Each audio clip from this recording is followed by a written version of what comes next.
Imagine walking down a lonely road and stumbling upon a dog left for dead, barely breathing, eyes filled with despair. What would you do? This isn't just a story about rescue. It's about hope, healing, and a bond that changed both of our lives forever. Stick around to see how one fragile life turned into a powerful tale of love and second chances. The sound of distant thunder rumbled through the small town of Maplewood as 17-year-old Emma trudged down the deserted road. The storm clouds mirrored her mood, dark, heavy, and unrelenting. Life had been anything but easy lately. Her parents' divorce had left her feeling uprooted and alone, stuck between two homes that didn't feel like hers. So, walking through the woods became her escape, a way to clear her mind and breathe. But this time, something was different. As Emma crossed a narrow bridge over the creek, she spotted a small, unmoving shape by the water's edge.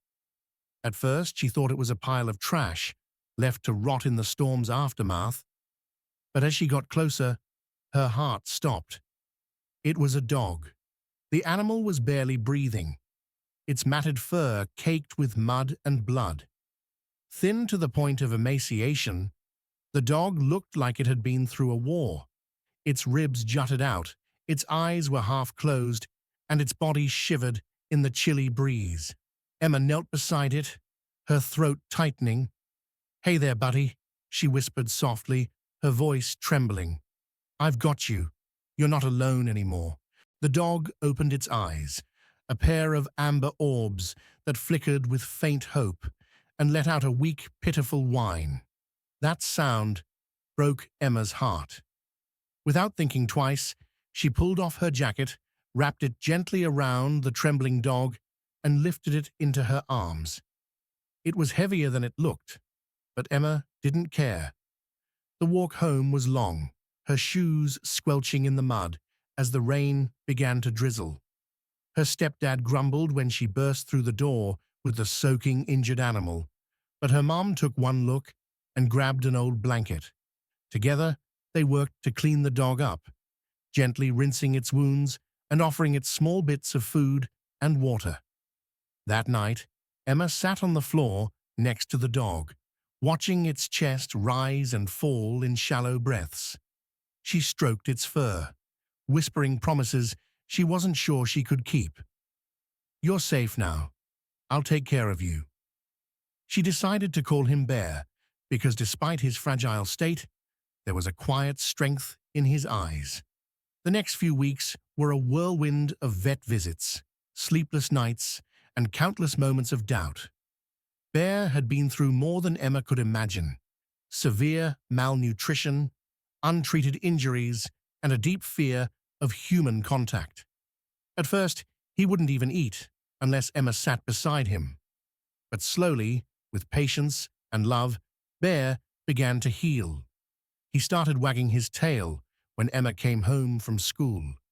He'd follow her around the house, his paws clicking on the hardwood floors. And one evening, as she sat on the couch, Bear climbed up beside her, rested his head on her lap, and let out a deep sigh. It was as if he was finally saying, "Thank you." Emma didn't just save Bear, he saved her too. With Bear by her side, the weight of her parents' divorce didn't feel as heavy. He made her laugh with his goofy antics, like chasing his tail in endless circles or sneaking onto her bed at night, despite her mom's "no dogs on furniture" rule. He gave her a purpose, a reason to keep going on, days when the world felt too overwhelming. Bear wasn't just a dog. He was family. Months later, Emma and Bear returned to the creek where they first met. Bear was no longer the broken, abandoned animal she had found that stormy day. His coat was shiny, his body strong, and his eyes bright with life. As they stood on the bridge, Emma knelt down and wrapped her arms around him. "You're my best friend, Bear," she whispered, "and I'll never let you go." Bear licked her cheek, his tail wagging furiously. It wasn't just a rescue story. It was a love story, one that proved that even when life leaves you broken, the right kind of love can put you back together.